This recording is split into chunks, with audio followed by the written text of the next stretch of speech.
This is scripting for ImageJ and PowerPoint using Python. Welcome. My name is Christopher Cameron. I'm a computational scientist at the Cornell University Center for Advanced Computing.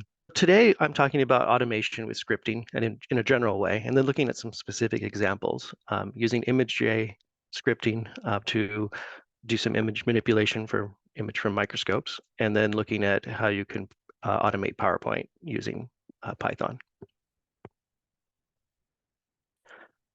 It can be daunting to get started with programming. We understand that.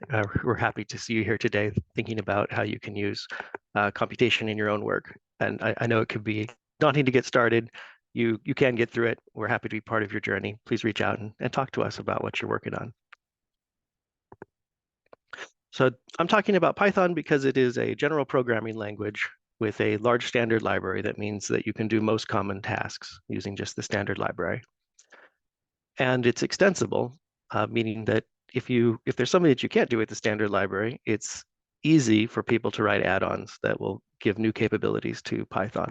So there are a ton of add-ons.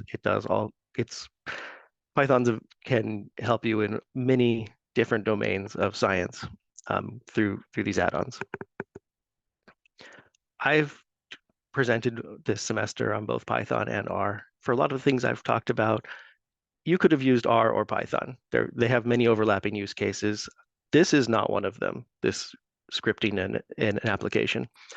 It is far more in the Python side than the R side. Python is much more common for things like controlling other programs via scripts or manipulating files on disk. So this is true right now. It only takes one determined person to add this functionality to R, so it could change in the future. But for right now, this is really more a Python kind of task than an R task.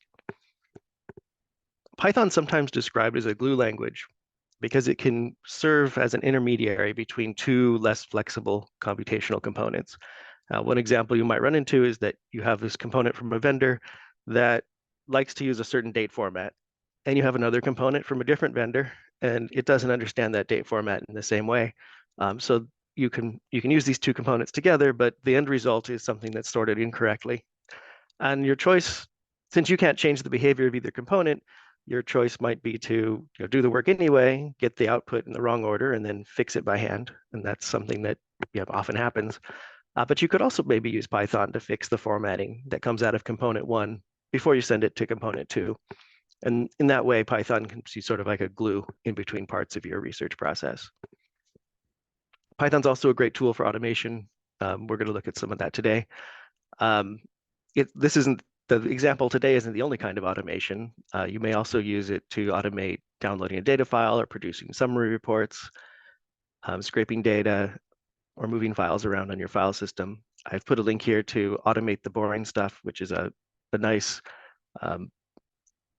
it's a book that has an open license, so you can read it online.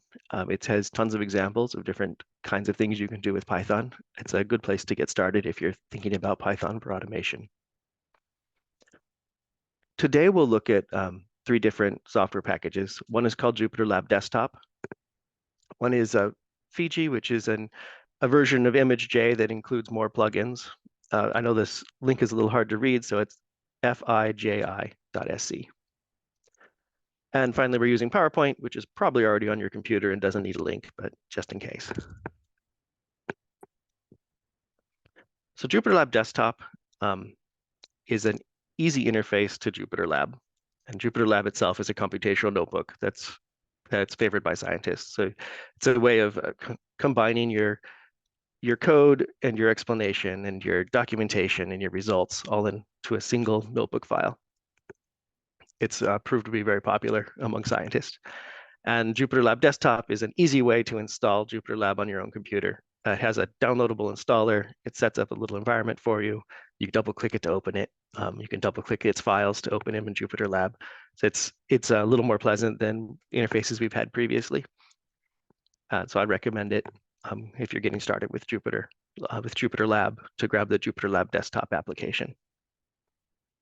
The other program we're looking at, ImageJ or Fiji, it's software for processing and analyzing scientific images.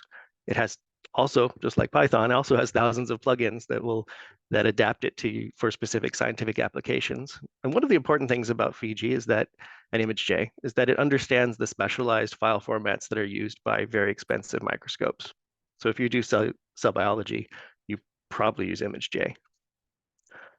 Both Jupyter and ImageJ were recognized in Nature magazine as one of the most important computer codes that transform science. So you see them both in the rankings here.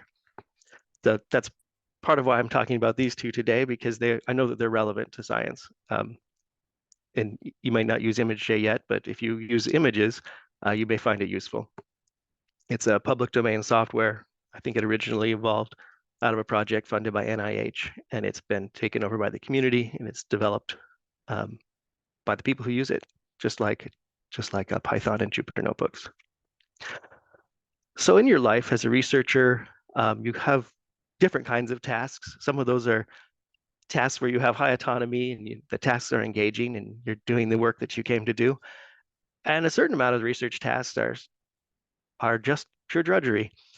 And sometimes, not always, you can automate those tasks that you're saying, oh, I can't believe I went to grad school to spend my time doing this. If you have a task that could be automatable, then it's probably a repetitive manual input task. It doesn't involve any decision making. And the main challenge for you as a person is to stay engaged so that you don't make mistakes as you're going through this rote activity. And spending your time like that is important because it does get the work done, but there's no positive side effects besides getting the work done. If you can approach this as an automation task, then you've transformed this repetitive manual input task into a novel problem-solving task that involves decision-making. And instead of your challenge to be to pay attention, your challenge is to design something that will process all of your input into the right output format. And as a side effect, you get to practice your programming and learn some new techniques. So for me, when I have a research task that's automatable, I'd always rather spend my time figuring out how to make it automatable than plowing through it. We'll look at one example today. This is a case study of, thanks to the Shang Lab at the Banker Institute, who they have this as part of their research process. They start with hundreds of multi-channel confocal microscope images. And what they'd like to get at the end is something like a photographer's proof sheet. They want their images split in each of the multiple channels split into their individual images so they can look at the different kinds of staining. They want to make a composite image from certain channels, and they want to arrange them in slides so that they can look through them like a PowerPoint, like a photographer's proof sheet. So that's something that PowerPoint is distributed to other members of the lab, and they can look at it. Sometimes you blind it so you don't label it, and you shuffle the images, and so people can. You're using humans to sort of rate the differences between different conditions and make sure that the things that you see are detectable by other people. So it's an important part of the research process, but putting these PowerPoints together is actually quite labor intensive. The process that you do if you did this manually through ImageJ involves finding an importer that's two menus deep, clicking that, selecting a file, and remember you have to select a different file each time and it doesn't remember your place. So if you have hundreds of files, it's a lot of scrolling. So you find your file, then you get a dialog box where you have to set the options and import it correctly. So you have to remember to split your channels and make it grayscale. And then when it opens, you have 4 images, one for each channel. In this case, this microscope, this particular project had 4 channels, was using 4 channels. Your project may use a different number of channels, but you have 1 image per channel. And then you have to save these. And that again is a 2 menu deep option. So you have to drill your way down to it. And then you have to enter the right name and put it in the right spot. It doesn't remember the right spot. The name is more or less automatic, but you do need to make sure that it's a sensible name. And you do that for each of the channels. So lots of typing, lots of clicking and mousing around. But you're not done yet because you also have to merge those channels. Again, 2 menus deep, into the merge channels, you have to match the particular channel to the color you want in the final image. And then you get your composite, which is beautiful, and it shows you a lot of information. It takes a couple of steps to get there. And again, you need to save this, 2 menus deep, save it. And then you've processed one image. And you have to go through that again for each image that you took. Generating these images in the first place actually takes a couple of days in the confocal microscope room. So you've already spent the first part of your week hunched over a microscope, and now you have to spend the rest of it hunched over a computer, repeating this process. It's quite labor intensive. And after you finish that, you have a list of split files that need to be arranged in PowerPoint. So now we'll start again. We have 4 times as many images because we split them onto individual channels. And now we need to grab groups of those images and arrange them in PowerPoint. If you do this manually, it's selecting a set of images, dropping in the PowerPoint. They're all the wrong size and in the wrong order. So you have to drag them around, put them where you want them, resize them, type in a label, and do that for every slide. And that takes a lot of time. If you've listened to Python talks, you've probably heard Ray Hedinger, and his tagline is "There must be a better way." If you haven't seen his talks, I recommend following this link when these slides come out later. This is a really good talk. So there must be a better way. And the way to do this is automation and scripting. And our plan is that we'll use ImageJ scripting to automate that image processing, so we don't have to go clicking through all those menus. We'll make a PowerPoint template, which we'll do manually, and then we will use a PowerPoint package that in Python that understands PowerPoint to populate that template with images and labels. Before we look at how we write the script, we'll quickly show it to you in action. Let me change my share here. You're not going to be able to see the details because of the size of my screen, but you will see the thing in action. So this is a script open in Fiji's editor. It's script editor. When I've set this up to replicate the task that I just walked through. So I'm going to do 5 images. I'll click run. It puts up a little input dialog box where I choose an input and output directory, and I can specify the file type and the input file type and the output file type. So when I run that, it runs through these files super fast, as you see. Doing all that work in seconds. So that's where we want to end up. I'll talk you through the process that I use to arrive at that script. All right. So the first thing when you want to make a macro in ImageJ, using the built-in recorder is a great place to get started. So you can choose from the plugins menu. There's a macros menu and then a sub menu for record. And that brings up a little recorder. Once that's open, you just go about use ImageJ normally. You go through the steps for a single file. And as you go through those steps, it records sort of the script equivalent of those commands. You'll see that it's very specific to the particular file you're using. So it's opening a file, it's giving its direct path. So that the recorded commands are very specific to the individual file you're processing right now. So it's helpful to get an idea of the commands you will need to run, but you can't use it directly out of the, you can't use this output directly. You need to figure out how you can construct similar output using Python or one of the other scripting languages supported by ImageJ. So I go through the process and I see it. I can open the importer with these arguments, and then it did merge channel with these arguments, and it saved some of the images, closed some of the images, and that gives me a sense of what my script would have to do. Once you're done, you click create, and then it'll open up the script in the editor. And while it's a good start, you actually can't run this to replicate the steps you just did. It's not a full script. It's just a part of a full script. So if you click run, you actually get an error message about, I don't know what you're talking about. I've never heard of this ImageJ plugin. It tells us. That's because it's not a full script. But at least we have a sense of what the command should be.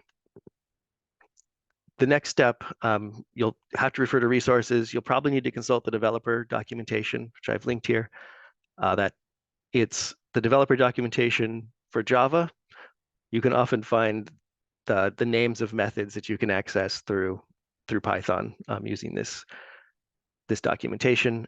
I found that sometimes there's forums and mailing lists that can be helpful. It's pretty rare. This is a topic that doesn't have a lot of material online. Google's rarely helpful for figuring out how to modify a script. It takes some trial and error. Occasionally, you can find a good example in another language, and you can just modify it instead of rewriting it in Python. That can be a good approach. I've tried to compile the best information that I've found and learned into this slide deck. So this slide deck should be a good resource for you if you're going about doing this yourself. It's also possible to hire CAC consultants to work on this. So if you have a job you want to do and you don't want to write the script yourself, you can reach out to us and see if we can consult on your project. But this slide deck will be a great place to get started. I mocked up I have a sort of framework that you can use and insert your own commands into to process folders of images. So this script starts this tan box is going to be parts of the script. If you were to copy and paste them all into one file, then you'd have a complete script. So the first part is the getting input from the user. So when I first run the script, it pops up a little dialog box asking what's the input directory, where do you want the output to go, and what kinds of file are you processing, what kind of file do you want at the end. And the way to get this dialog box is through these first lines that start with a pound and an @ sign. These define, this says ask the user for these things. This is an ImageJ specific syntax, but this is what this line is about. So if you have more things that you'd like more information that you'd like to collect from the user to figure out how to run your script, then you could add more input lines here at the top. The next thing to do is import some useful functions. I think that you'll need OS because it helps you deal with file paths. glob is a helpful way to get a listing of all the files in a directory. Iter-tools might be important. It depends on your style of coding. And probably the most important one is that you have to import this IJ module from this IJ package. And also the image plus. These are some ImageJ specific Python packages that let you actually interact with ImageJ. One downside of ImageJ is that it actually only supports Python 2 syntax, which has been retired everywhere else in the world. Python 3 syntax is expected to be supported, but right now it's waiting on an update from the Jython library that runs Python in ImageJ. So once that's updated, then we should expect to see, we'll expect to be able to use Python 2 or Python 3 in ImageJ. But for now, we have to use the older Python 2 syntax. So if you're looking around for examples of how to do things how to write something in Python, make sure you search for old material on Python 2, because there's been some changes in the syntax since then. So we get our input, do our imports. Next part, probably the most important part of this is that you need to do in order to automate it is to map the channels to specific colors in the image. And this really depends on your own project. So if you could potentially be different each time you take a set of images. It depends on the settings you use as you're making the images. But this is a Python dictionary. So this is the key at the beginning. This is the value at the end. And we want to make sure that we match this, channel 2 should go to red, for instance. I have a similar dictionary here that gives the names that I want to use when I save the files. Some of the files I want, some of them I don't. So if I don't want them, I can set their saved value to none, and so it'll skip them with the saving step. This mapping is important. If you don't recognize this Python syntax, I'd recommend watching some of the other videos we did this semester on Python, because it covers the basic Python syntax in more details. But essentially, we need some way to map channels to colors and to map channels to file names. So we set up Python dictionaries are a good way to do that. The next thing we need is a run function. This is the high-level operation of the script. It grabs that source directory, and the destination directory, gets their full paths so we can pass it to glob, and then gets a list of all the files in the folder, in the source folder. And then we just go through each file and process it. We'll look in detail what process involves, but we essentially want to process each file. So this is the high level script where we say, okay, grab all the files, process them. We'll get into details of what processing means next. Process is the longer step. It's actually 2 slides long. You see the ellipsis here showing the continuation. This builds up the commands that we saw when we ran the macro recorder. So it does two parts. One is it builds up a command to send to the bioformats importer tool, and it builds that up based on the file name. So it essentially takes the same command that we got from our script recorder and inserts our current file name into that command. And so we can run the bioformats importer using a command that's been customized for the current file. And the next thing it needs to do is merge channels.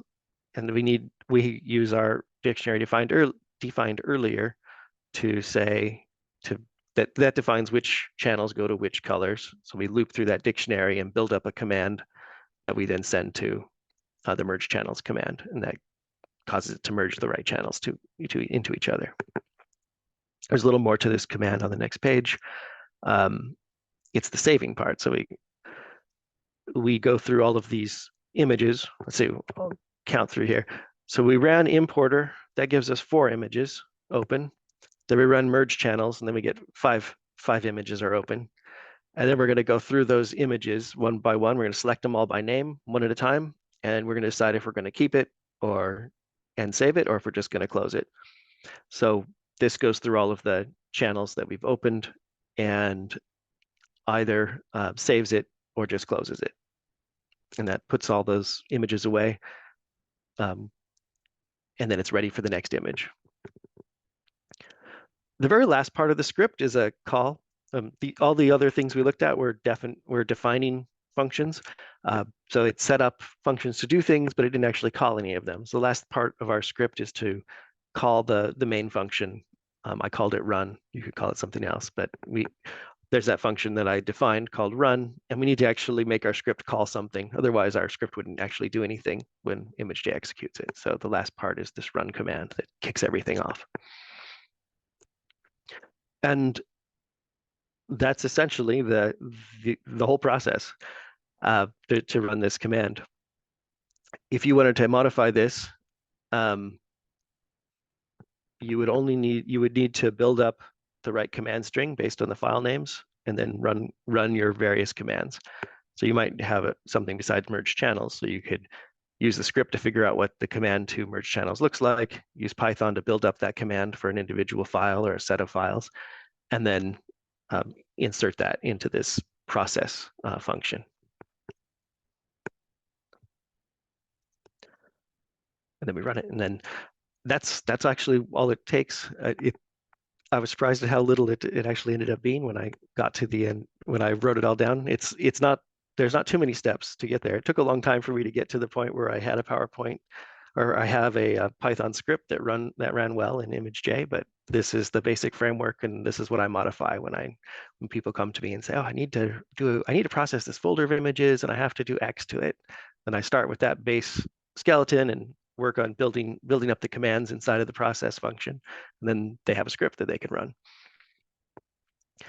The next part of automating this whole process that we talked about, from image processing all the way to the Python, is to build up this Python template. I'll do a brief overview of that. You've probably used it, and there's plenty of resources online for how to make slide templates in PowerPoint. And essentially, you go to the View menu, you choose Slide Master, and then insert a Slide Master. And notice that the one we inserted is here. It's highlighted. It's number 7. They count from 0. You need to know the slide number when you are for later on. So pay attention at this stage. When you insert a slide, and that's the one you want to build your image, you want to put your images into, you have to know that slide number. So count from 0 and figure out where you are. So we're in this example, it's number 7. Once we have a slide, we use this insert placeholders function, and we'll make placeholders for all the places that we want to have images and all the places we want to have text. The ID of the placeholders will depend on the order that you create them. So do this very logically. Figure out the order you want to fill in the information, and create new placeholders. Create a placeholder and place it, and create the next one and place it just in the exact same order you plan to fill it. That'll make it much easier to write a script that can fill these things automatically. This one was designed to be filled by column-wise, so that's the order that I created these. We can, and now we have this template slide. We can just save it. We save this whole presentation with the template in it, and now that's actually all we have to do in PowerPoint to make this work. This is a quick example using PowerPoint to open up that presentation that we just saved. Add a slide. We're going to add a slide using the 7th layout. And then I'm going to go through all of the placeholders on that slide, and I'm going to label them with their index. So that's a good way to sanity check and where everything's going to be, because you use the index to tell Python where to put things. So you want to make sure that your placeholders indexes are in the order you expect. So I label all the placeholders with their index, and then I save that file. And the result is something like this. It's a PowerPoint with a single slide in it, and it has all of these different placeholders labeled with their index. This is really helpful when you're programming later, because you want to make sure that you put the things in the right locations. If one of these was not sequential, that would be important to know, to recognize at this stage. You probably want to go back and remake your slide master, because it's way easier if things are in the order you expect. That's all the setup you actually have to do in PowerPoint. You may make, for different projects, you may have different arrangements. This one is designed to show images. One original image will get split into multiple channels. 3 of those channels will be displayed in a column. And so this slide represents 5 original images broken down into different parts. But you may have different arrangements. Some arrangements there's 4 channels per image, and you want them to be, each one to be on its own slide. And that's possible too. This part's entirely up to you and what makes the most sense for your research. The next part is to use this Python PowerPoint package in Python to populate those templates with the images and labels. And for that, Python has a couple of steps that it has to do. It needs to get all the images from an input folder. And then, because you're probably comparing across experimental conditions, we'd like you, in most cases, you're going to want to see your experimental conditions grouped together. So all of the images from the same experimental condition, you probably want them to be continuous in the slide deck. But we can't fit all the images from one experimental condition on one slide. So we also have to divide those experimental conditions into batches of images that will fit on a slide. So one experimental condition, maybe it gets 5 slides. So we have to divide up the images that correspond to that condition into sets that will fit on a slide. And once we have that split, these kind of sets of a slide's worth of images to place on a slide, then we can worry about creating a slide and placing the images actually on the slide. I'll go through some of the things you'll need to do. If you haven't already, you'll have to install this Python PowerPoint package. You would do that in Jupyter Notebook by removing this comment character, the hash character, and executing the cell, and that will install this package for you. And then you can add the hash in front of it again so it doesn't run in the future. You only have to install this once per Python installation. Once it's done, you don't have to worry about it anymore. So a few things you have to import. One of them is the PowerPoint tool. Again, glob is great for finding lists of images in folders. OS, again, for dealing with file paths. Iter-tools and collections have some helpful, they're part of the standard library. They have some helpful functions that we'll use. These last 2 are kind of optional. TQDM is a nice progress bar. If you have a very large presentation, it may be worth it to build a progress bar so you can see what's happening. If you have just 100 or 200 images to arrange, it'll make the PowerPoint so fast that it's just not worth it to have a progress bar. So you may or may not want that progress bar depending on the size of your work. For certain types of tasks, you may want to use regex. I think you safely skip it unless you know you need it. For my Jupyter Lab notebooks, I like to turn on extra output. I think it's easier to debug, so I always run this at the top of my notebooks. And finally, I define a helper function here. And this is because a lot of the task here is taking a set of things and making them into regular size collections of smaller collections. So this is a grouper function. For example, you can send it a bunch of letters and say, okay, I have all these letters. I want to get them in groups of 3. And if there's any extra space in a group, fill it up with some extra character. In this case, X. So it would take my collection of letters and it would give me 3 groupings out of it. And that basic logic of dividing things into groups of some size is pretty important for filling out the slides. So I just made a function. This one you can copy and use. I'll show how to use it later.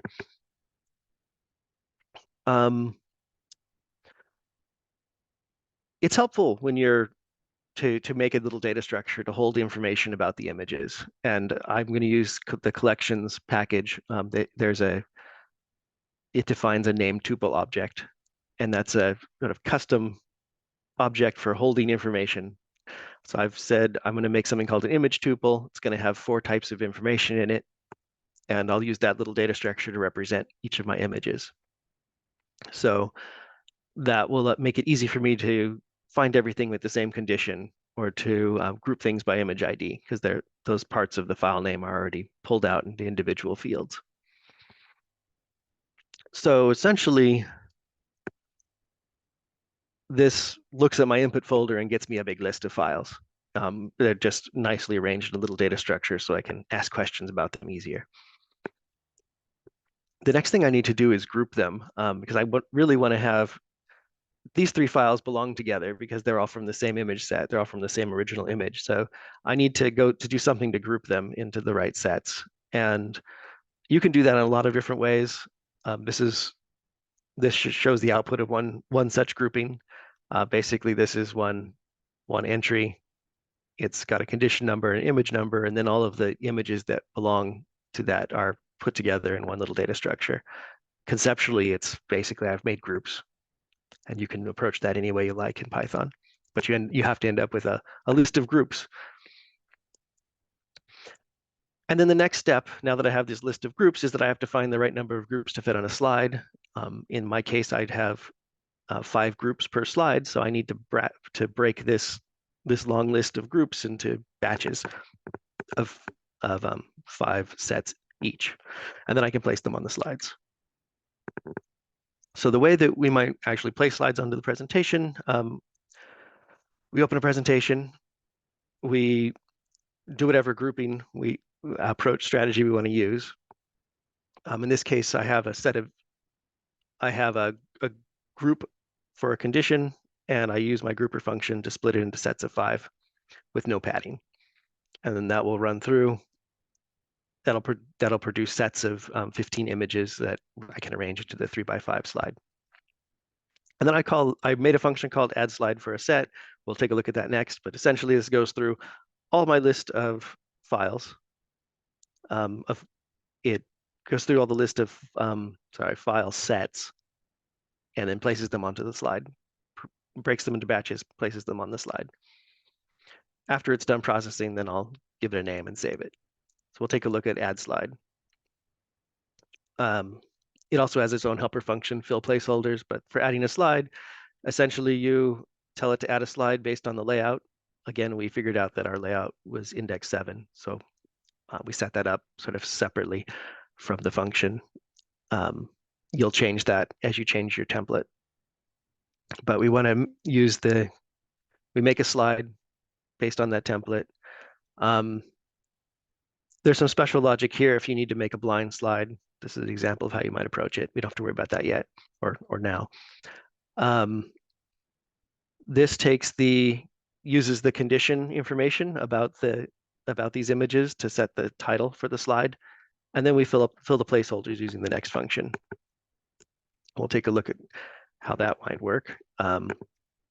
So this part's a little involved because we have to keep track of the indices of the placeholders, and so this essentially we figure out the starting number for each of for the images and for the labels, and then we go through column by column and place the images and increment the counters where it's appropriate. So this just essentially goes through column by column, filling in each of the images from the image set.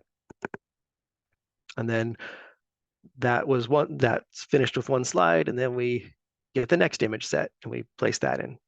We create its slide, we place its images, we create the next one, place its images. Python does all that automatically, but those are the basic steps that we take. And that's automation in action. It takes literal days of manual labor and reduces it to just minutes. This works best for tasks that don't involve making case-by-case judgment. If you have to do something to each file or make a choice for each file, you could look into semi-automation. I talked about Jupyter widgets in my Jupyter Lab talk. So you can take a look at that section of the talk. It shows you how you can make a little user interface.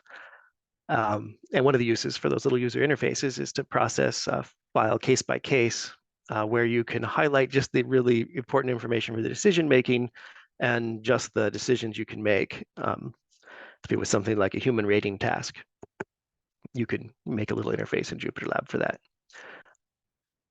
Thank you for attending today. Thanks for your questions.